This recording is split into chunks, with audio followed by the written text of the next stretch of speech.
Type 2 problem.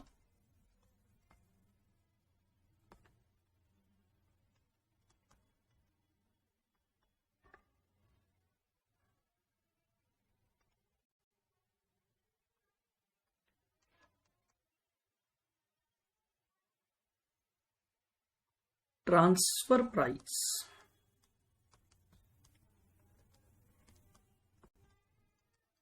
Based on ROI या ROI based transfer price.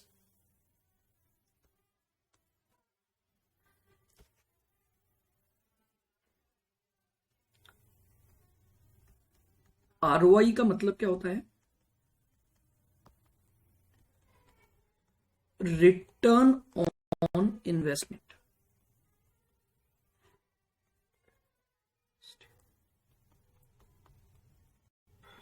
ROI का मतलब है रिटर्न ऑन इन्वेस्टमेंट। देखिएगा, लिखेंगे point number 1, this transfer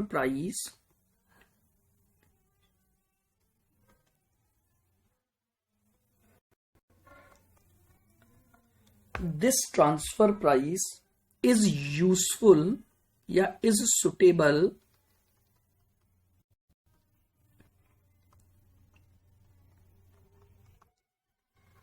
when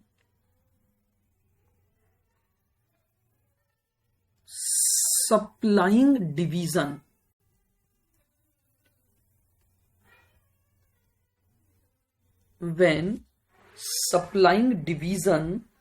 is work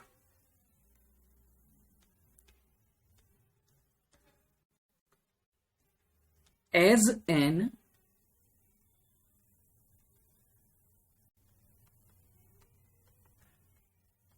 investment center। लीजिएगा, point number 1 समझिएगा।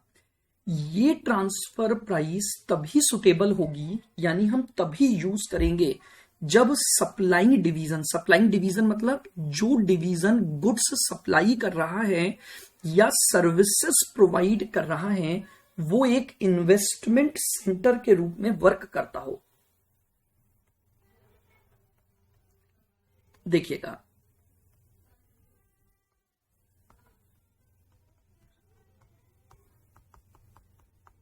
Investment centre means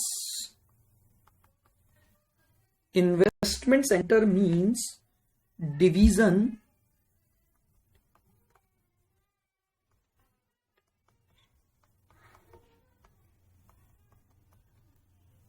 having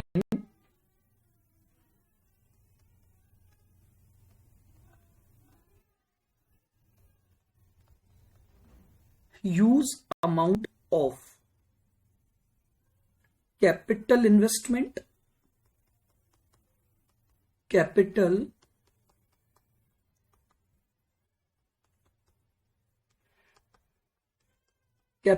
investment and working capital investment।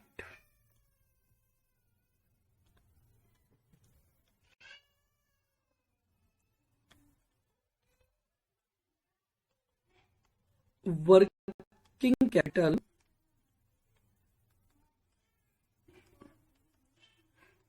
Investment, बहुत ध्यान से सुनिएगा। इन्वेस्टमेंट सेंटर्स कौन होते हैं? इन्वेस्टमेंट सेंटर्स ऐसे डिवीजन हैं जिन्होंने अपने यहां पर बहुत बड़ा अमाउंट कैपिटल इन्वेस्टमेंट कर रखा है या फिर वर्किंग कैपिटल इन्वेस्टमेंट कर रखा है। उस सेंटर को हम क्या बोलते हैं? इन्वेस्टमेंट सेंटर बोलते हैं। क्लियर है? बिल्कुल। 2 पॉइंट में बात कर रहा हूं।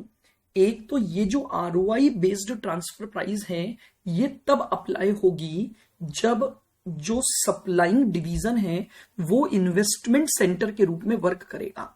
अब इन्वेस्टमेंट सेंटर का मतलब क्या होता है?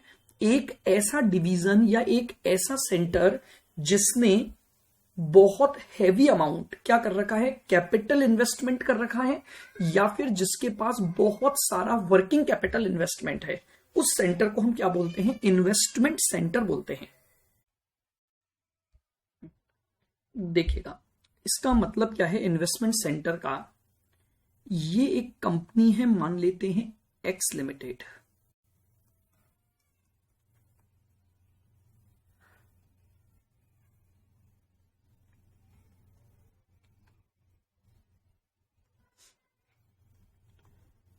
और ये है आपका एक्स लिमिटेड का एक डिवीजन। ठीक है, यह है आपका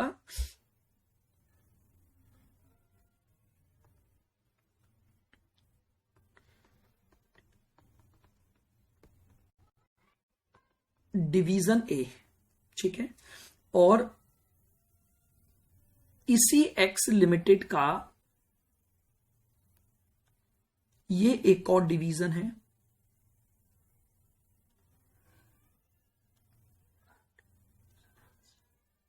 ठीक है, और ये है डिवीजन बी।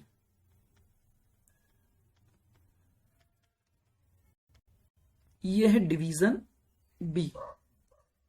ठीक है, ये जो डिवीजन ए है इसने अपने यहां पर फिक्स एसेट लगा रखी है 5 लाख की।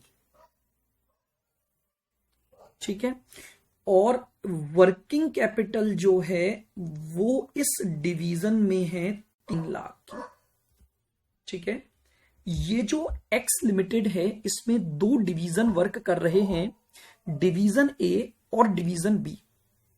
डिवीजन ए जो है वहां पर फिक्स एसेट लगी हुई है 5 लाख की, और वर्किंग कैपिटल आपकी लगी हुई है 3 लाख की। ठीक है, अब ये जो डिवीजन ए है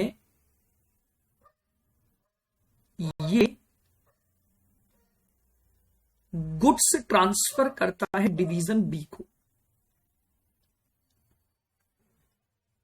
ठीक है, गुड्स ट्रांसफर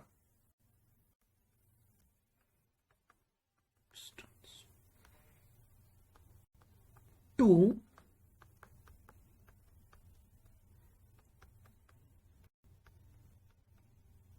डिवीजन बी। तो देखिएगा सबसे पहले तो बात करते हैं कि ये जो सप्लाइंग डिवीजन है, चूंकि इसने अपने यहां पर एक इन्वेस्टमेंट कर रखा है 8 लाख का, इन्वेस्टमेंट कर रखा है 8 लाख का, तो ये जो डिवीजन ए है जो कि डिवीजन बी को गुड्स सप्लाई कर रहा है, इस सेंटर को बोला जाएगा इन्वेस्टमेंट सेंटर। इस डिवीजन ए को क्या बोला जाएगा, इन्वेस्टमेंट सेंटर बोला जाएगा। बताइए, पॉइंट क्लियर है मेरा? इन्वेस्टमेंट सेंटर का मतलब हो गया कि जब एक सप्लाइंग डिवीजन, जो सप्लाइंग डिवीजन है उसके यहां पर एक heavy amount of capital investment हो रखा हो, और साथ ही साथ उसके यहां पर वर्किंग कैपिटल इन्वेस्टमेंट हो रखा हो, तो हम उस डिवीजन को क्या बोलते हैं, इन्वेस्टमेंट सेंटर बोलते हैं। Now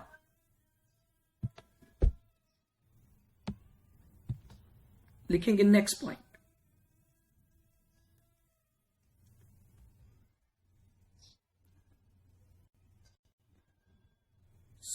since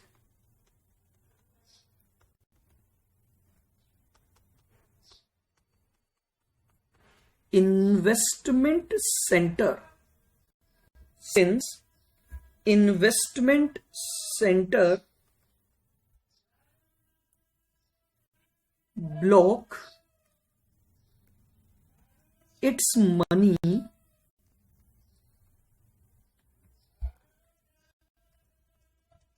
hence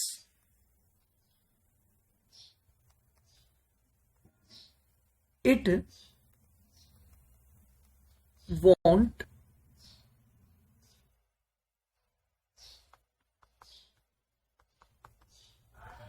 a desired return on its blocked money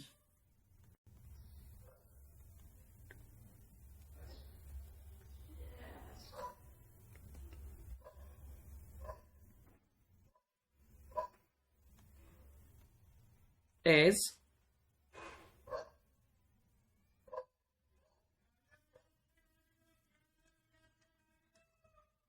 a part of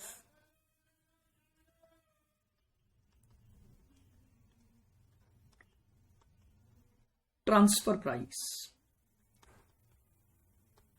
इस पॉइंट को बिल्कुल ध्यान से सुनना।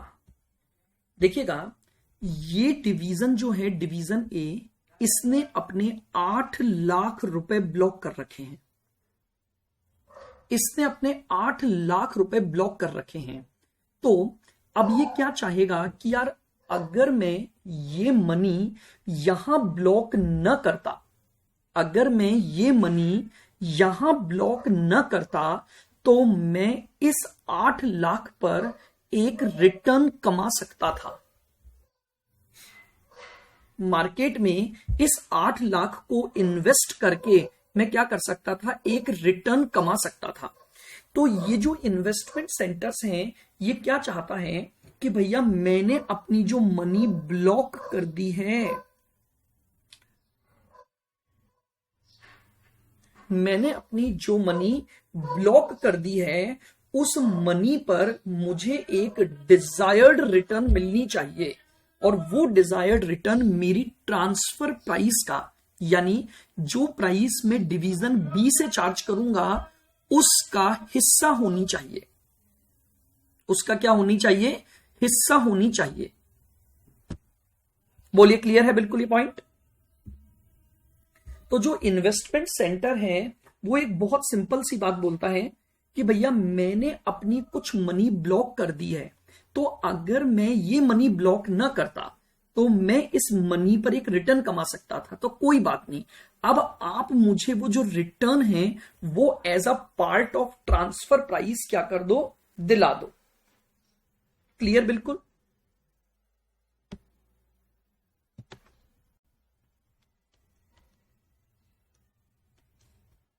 लिखेंगे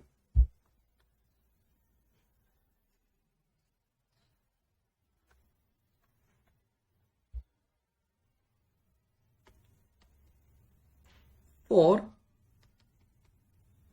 any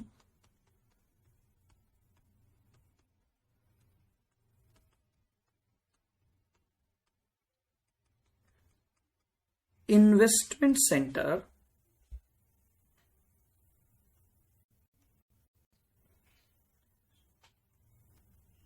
transfer price, for any investment center transfer price will be, transfer price will be, transfer price will be cost plus return on investment।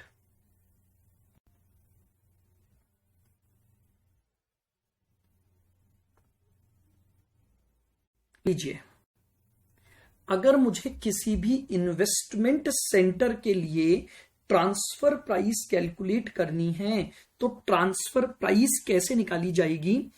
Cost of that supplying division plus जो return on investment वो कमा सकता है अपनी blocked money पर, कि अगर इस मनी को वो यहां ब्लॉक करने के बजाय कहीं और इन्वेस्ट करता तो वो उस पर क्या रिटर्न कमा सकता था।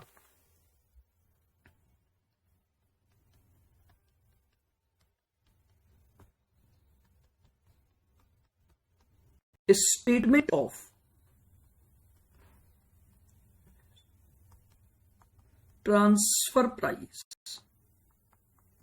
स्टेटमेंट ऑफ ट्रांसफर प्राइस कैसे बनाएंगे?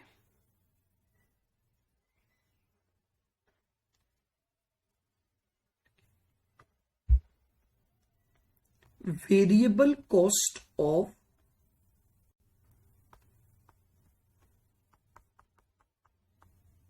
सप्लाइंग डिवीजन,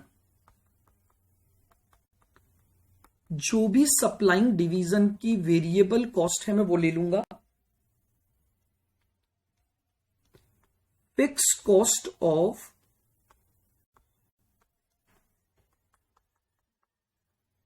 सप्लाइंग डिवीजन, जो भी सप्लाइंग डिवीजन की फिक्स कॉस्ट है वो ले लूंगा। ये मेरे पास क्या आ गई, टोटल कॉस्ट आ गई। ठीक है, इस टोटल कॉस्ट में प्लस कर दूंगा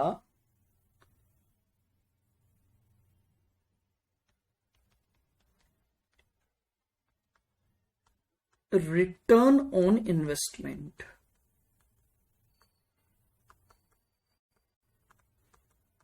इसमें ऐड कर दूंगा रिटर्न ऑन इन्वेस्टमेंट। कैसे निकालूंगा, कैपिटल एम्प्लॉयड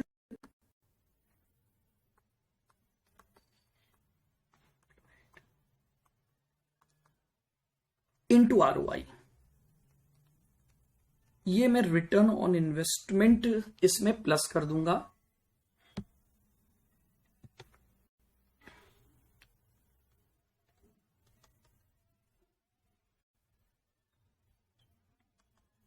तो मेरे पास आएगी ट्रांसफर वैल्यू, ये मेरे पास आ जाएगी transfer value. Hence transfer price is equal to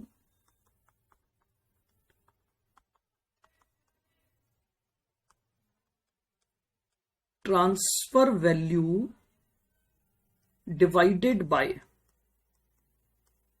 number of units.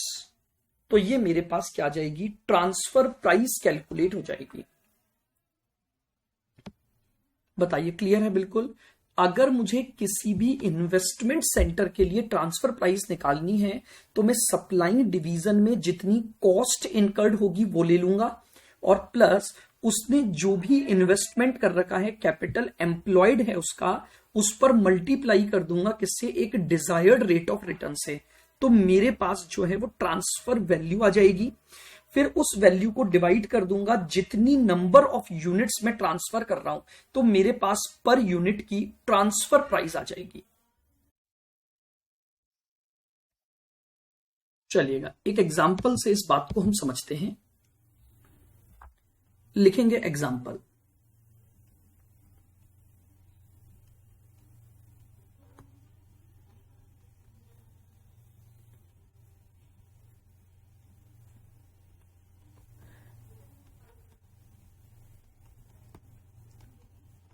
A Limited having two divisions,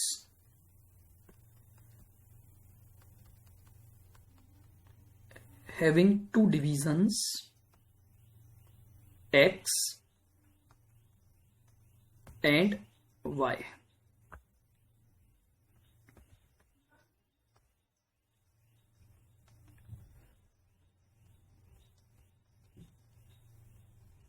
Following information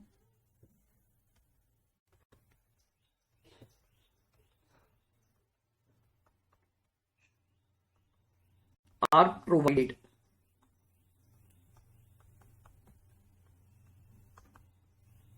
Following information are provided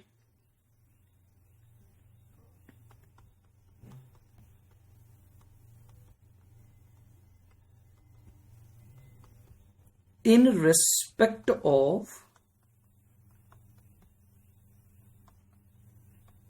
division X। Division X के रेस्पेक्ट में आपको कुछ इंफॉर्मेशन दी हुई है।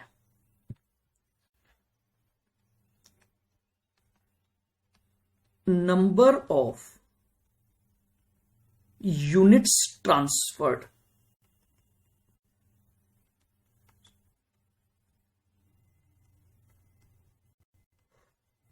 नंबर ऑफ यूनिट्स ट्रांसफर्ड हैं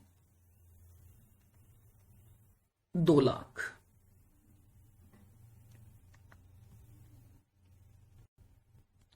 variable cost per unit,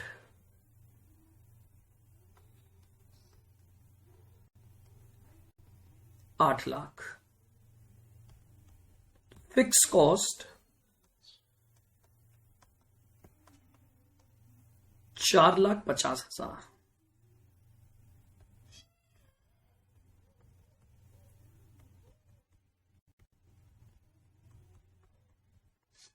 investment in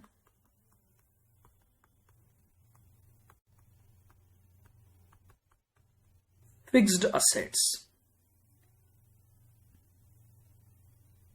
investment in fixed asset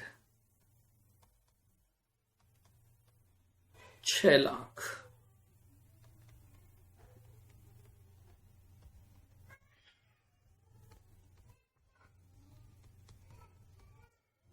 investment in current assets, current assets का जो investment है वो आपको दे रखा है ₹4,00,000 का।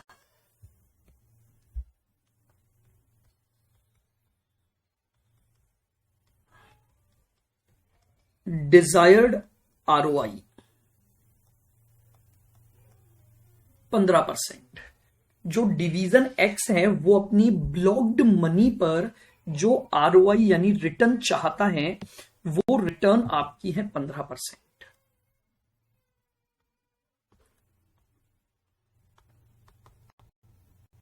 कैलकुलेट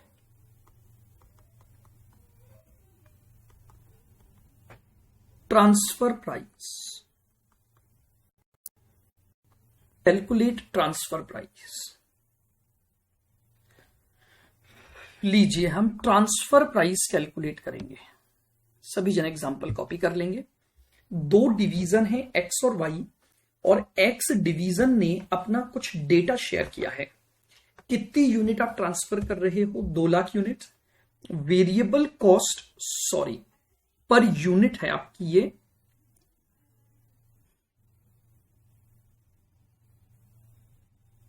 इसको चेंज करेंगे।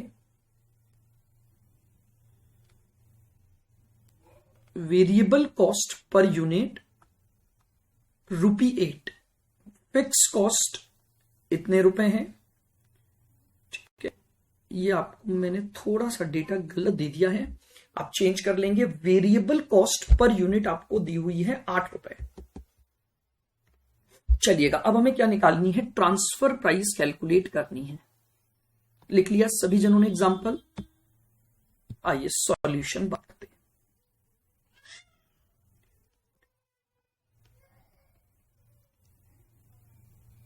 सॉल्यूशन,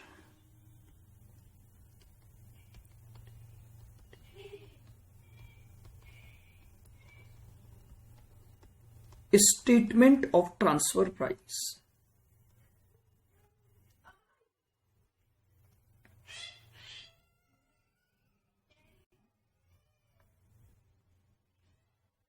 चलिएगा सबसे पहले वेरिएबल कॉस्ट देखिए, 2,00,000 यूनिट है और ₹8 की आपकी वेरिएबल कॉस्ट है, तो ₹16,00,000 तो आपके वेरिएबल कॉस्ट के हो गए। फिक्स कॉस्ट बताइए, इस डिवीजन में फिक्स कॉस्ट इंकर्ड हो रही है 4,50,000।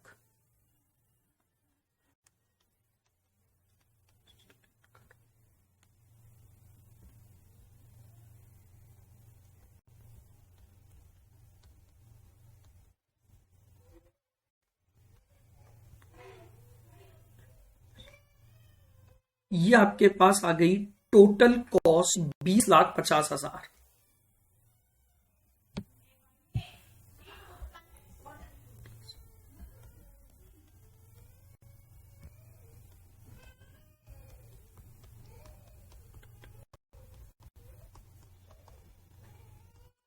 आइएगा रिटर्न ऑन इन्वेस्टमेंट। 10,00,000 का आपका कैपिटल एम्प्लॉयड है, इंटू 15% उसे रिटर्न कमानी है। आप देखिएगा 6,00,000 तो इन्वेस्टमेंट है फिक्स असेट का, और 4,00,000 है उसका करंट असेट्स का इन्वेस्टमेंट। और उस पर उसे कमाना है 15%, 1,50,000।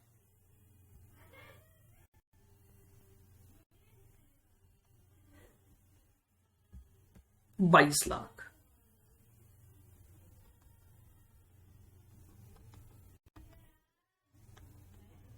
ये हमारे पास आ गई ट्रांसफर वैल्यू। बोलिए क्लियर है यहां तक? Hence, transfer price is equal to 22 lakh divided by 2 lakh unit. तो बताइए क्या ट्रांसफर प्राइस आप चार्ज करोगे? 22 lakh divide by 2 lakh, ₹11 per unit. ये लीजिए, ये आपके पास क्या आ गई? आपकी ट्रांसफर प्राइस आ जाएगी, जो सप्लाइंग डिवीजन आरओआई पर बेस्ड चार्ज करेगा। बना लीजिए इसको।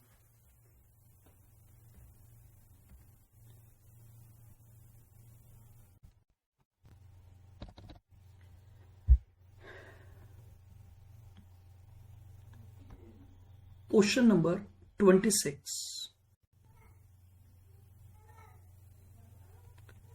CMA study material illustration number 47। देखिए क्या बोल रहे हैं, the inter divisional transfer prices at ABC limited are fixed by using a cost plus return on investment approach. ये बोल रहे हैं कि आपकी जो इंटर डिविजनल ट्रांसफर प्राइस है वो कॉस्ट प्लस आरओआई से डिटरमिन की जाती है, cost plus return on investment. The budget details for division A for the year 8-9 are as follows.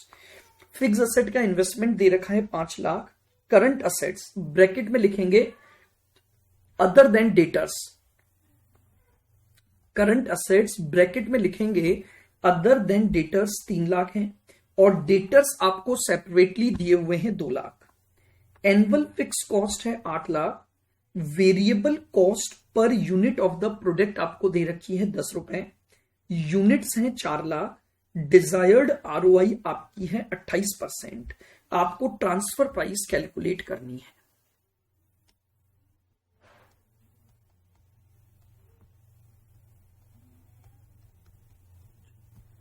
लीजिएगा, स्टेटमेंट ऑफ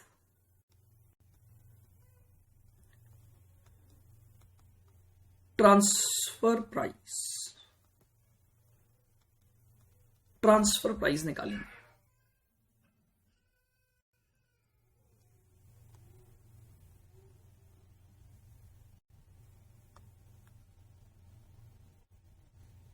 सबसे पहले मुझे बताइए वेरिएबल कॉस्ट कितनी है? 4 लाख यूनिट्स हैं और पर यूनिट की वेरिएबल कॉस्ट है 10 रुपए, तो यानी 40 लाख तो आपके पास हो गई वेरिएबल कॉस्ट। फिक्स कॉस्ट आपको कितनी दे रखी है? एनुअल फिक्स कॉस्ट है 8 लाख। ये आपके पास फिक्स कॉस्ट है।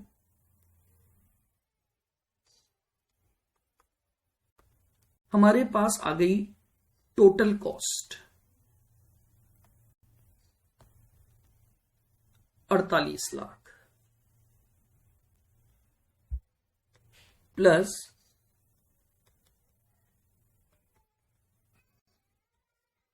डिजायर्ड रिटर्न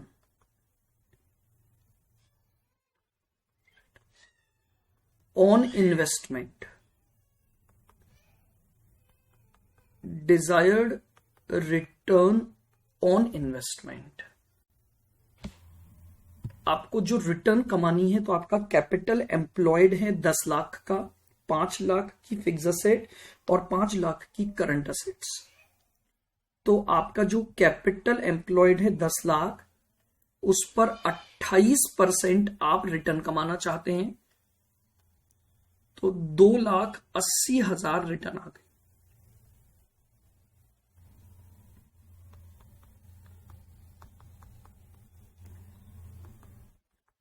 ये आपके पास आ गई ट्रांसफर वैल्यू 50,80,000 हमारे पास ट्रांसफर वैल्यू आ गई।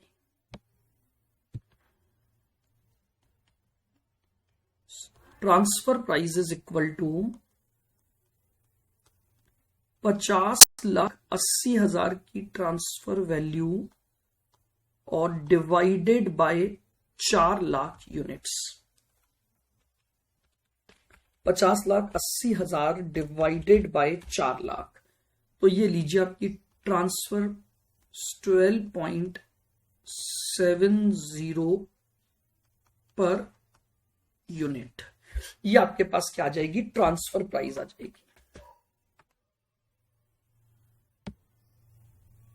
ठीक है, ये आपके पास हो गया क्वेश्चन नंबर 26, जिसमें आपको निकालनी है transfer price based on ROI. Clear, बिल्कुल बना लिया सबने। देखिएगा,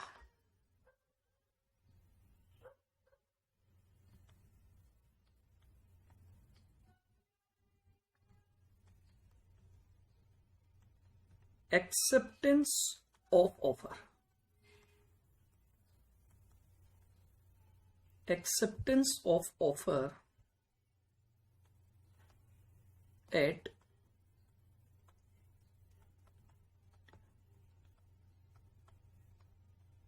particular transfer price।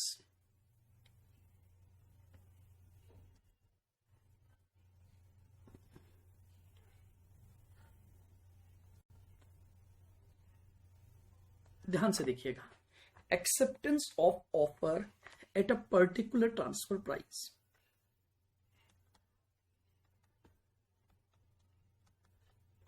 Whenever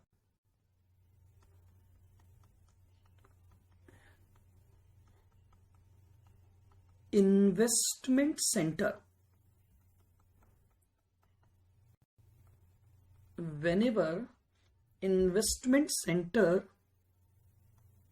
receive an offer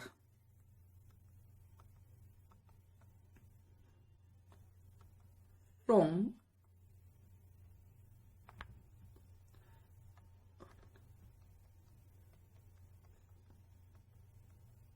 another division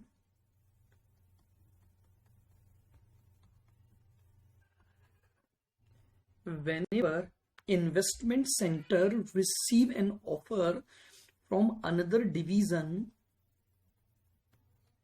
at a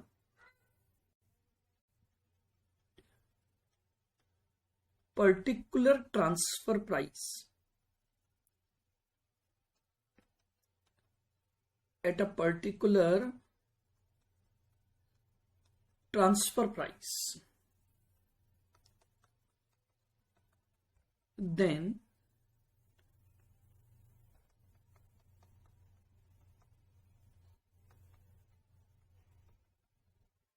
investment center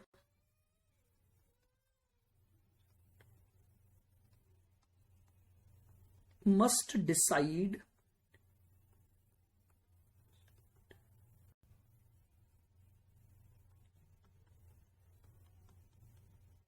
on the basis of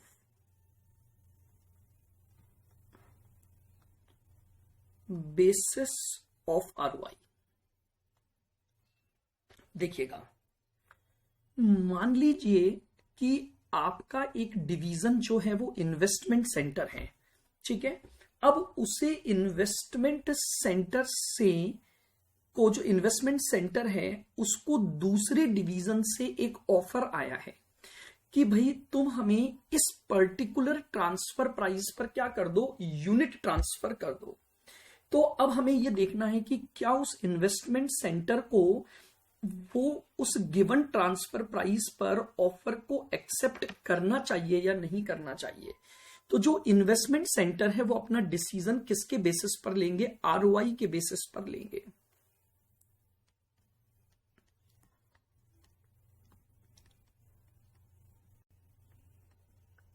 following steps should be applied. Steps should be applied.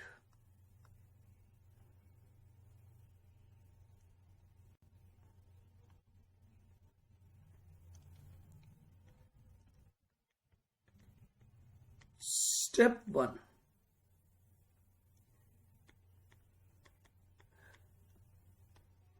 Calculate present ROI. Calculate present ROI. That is ROI before offer. सबसे पहले हम आज की ROI निकालेंगे, present ROI.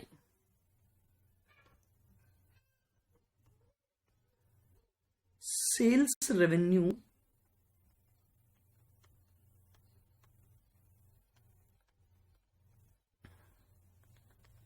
इसमें से minus कर देंगे वेरिएबल कॉस्ट और माइनस कर देंगे fix cost.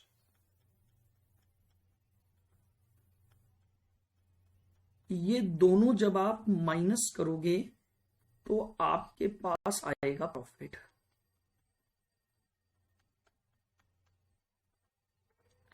Acceptance of offer से पहले आप क्या निकाल लोगे, प्रॉफिट कंप्यूट करोगे.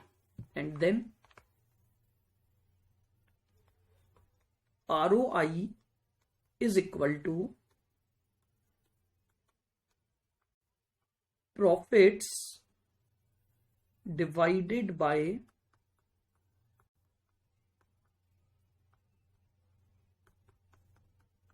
Investment into 100.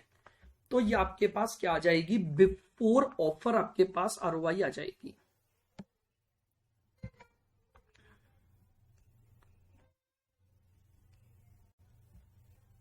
Step 2.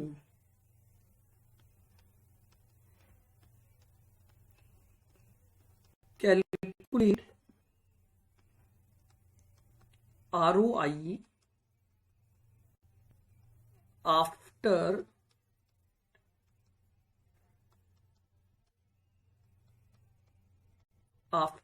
acceptance of offer.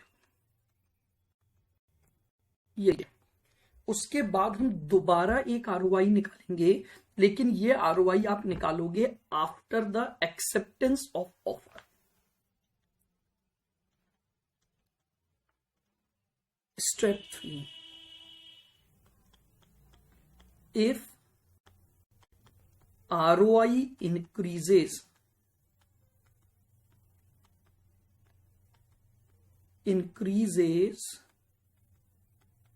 due to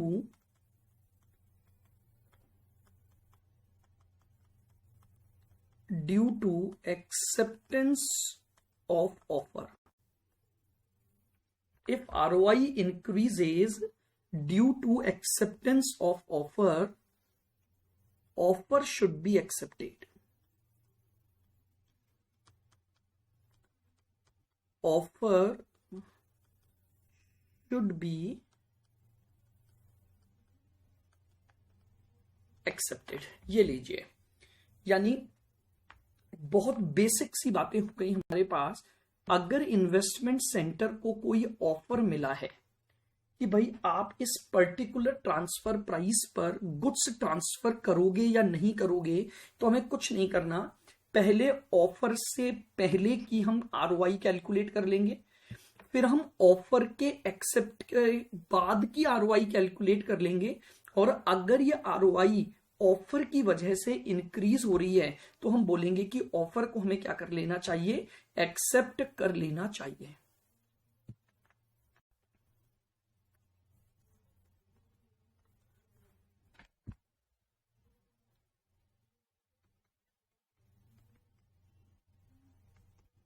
minimum transfer price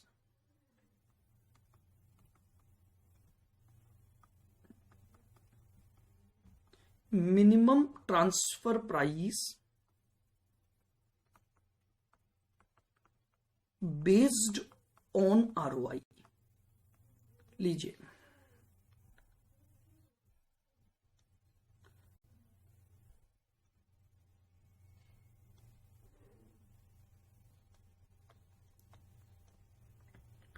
अब हमें क्या निकालनी है? मिनिमम ट्रांसफर प्राइस निकालनी है, लेकिन मिनिमम ट्रांसफर प्राइस आरओआई पर बेस्ड होनी चाहिए। यानी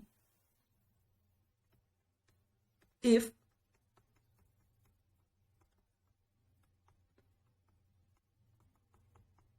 investment center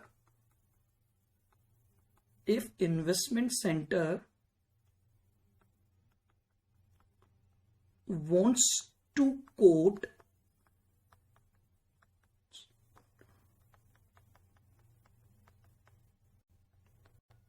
minimum transfer price, then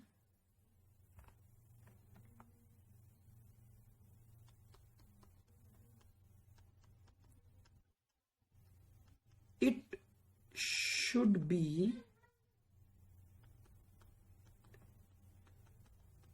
decided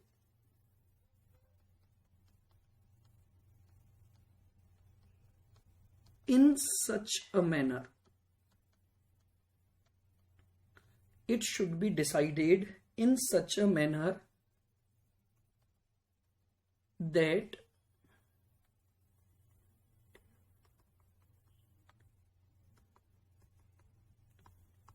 transferor division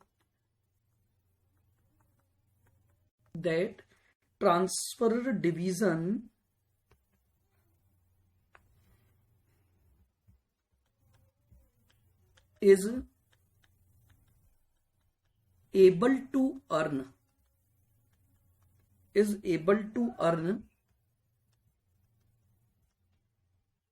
same ROI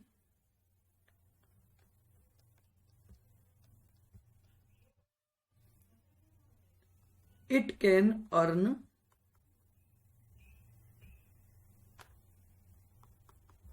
if there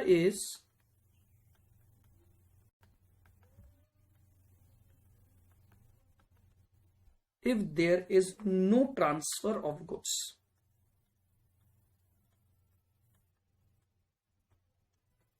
लीजिएगा, अब जरा इस बात को हम समझते हैं। मिनिमम ट्रांसफर प्राइस निकालनी है एक इन्वेस्टमेंट सेंटर को।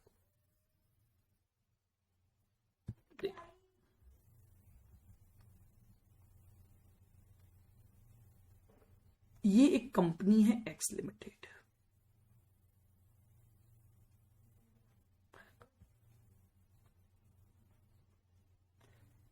ये इसका एक डिवीजन है।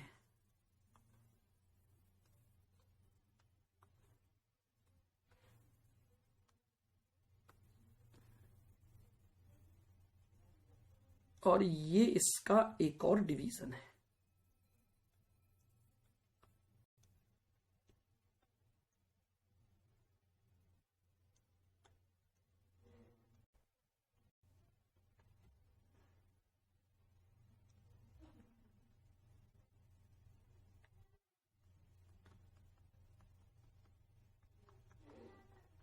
ये डिवीजन एक्स है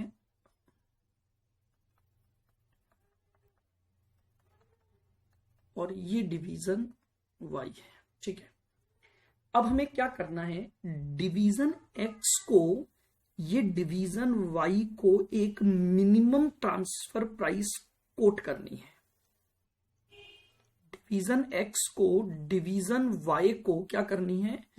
मिनिमम ट्रांसफर प्राइस कोट करनी है। मिनिमम ट्रांसफर प्राइस क्या बोलेगा? एक्स डिवीजन को सुनना।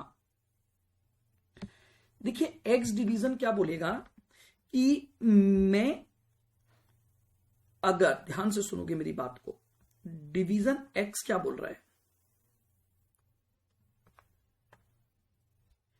बोले मैं अगर वाई को एक भी यूनिट ट्रांसफर न करूं, अगर मैं वाई को एक भी यूनिट ट्रांसफर न करूं तो इसका मतलब क्या हो गया कि मैं अपनी यूनिट केवल आउटसाइड मार्केट में बेचूंगा। If no transfer, if no transfer to y, then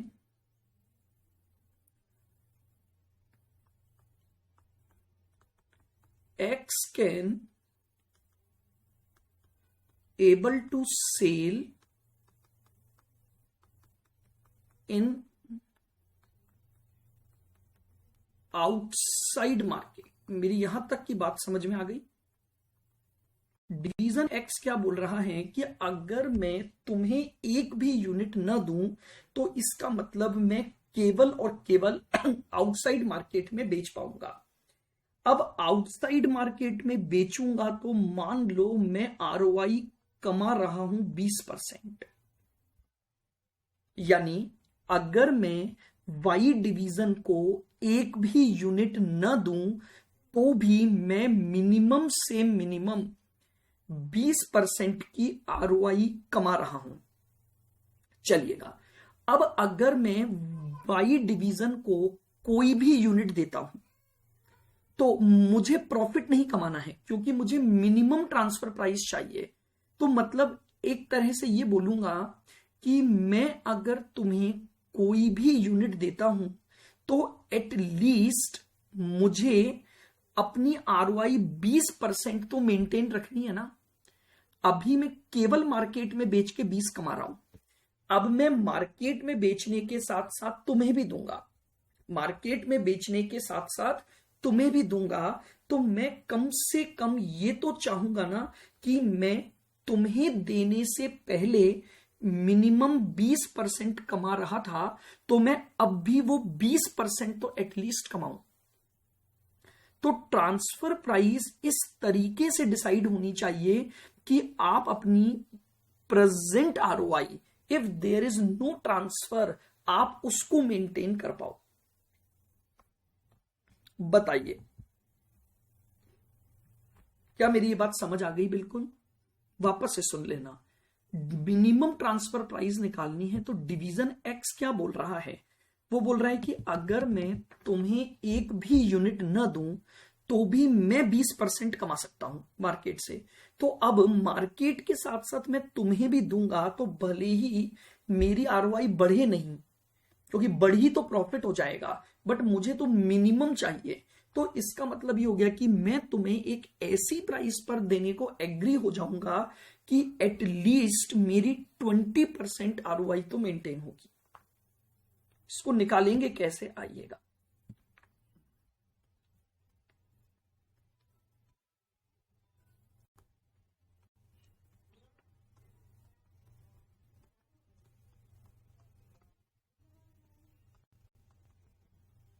Steps to be followed.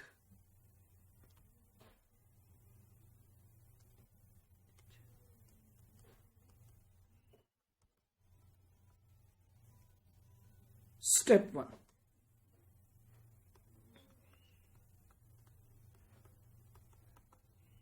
Calculate ROI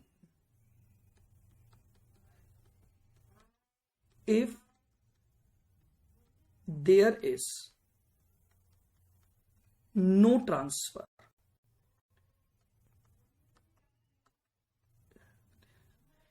Calculate ROI if there is no transfer. That means ROI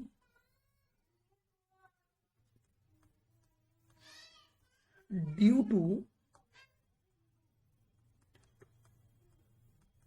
outside sale.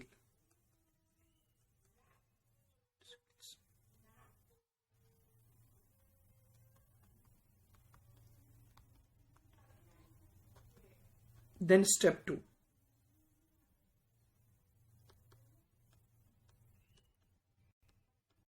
Assume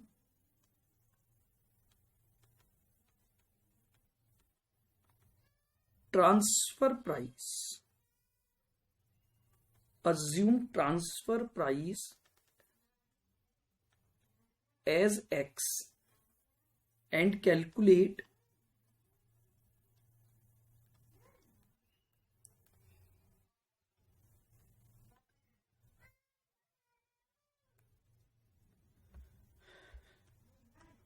value of X if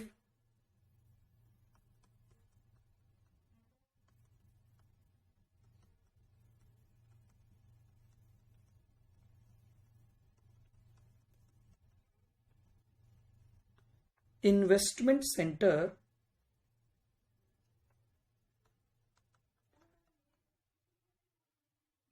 wants to earn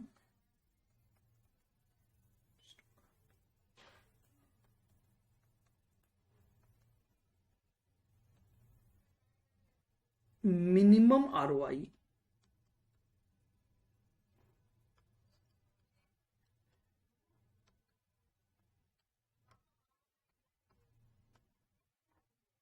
as calculated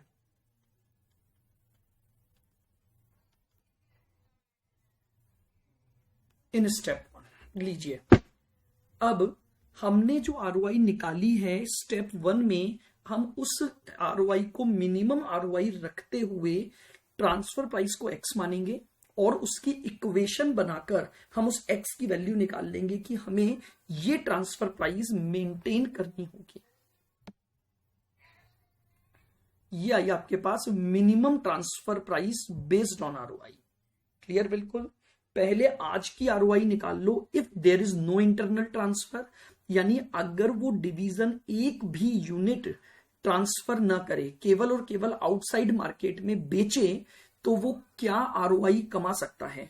उस ROI को हम minimum ROI मान लेंगे और transfer price को x मानते हुए x की वैल्यू को फाइंड आउट कर लेंगे। बोलिए, लिख लिया सबने?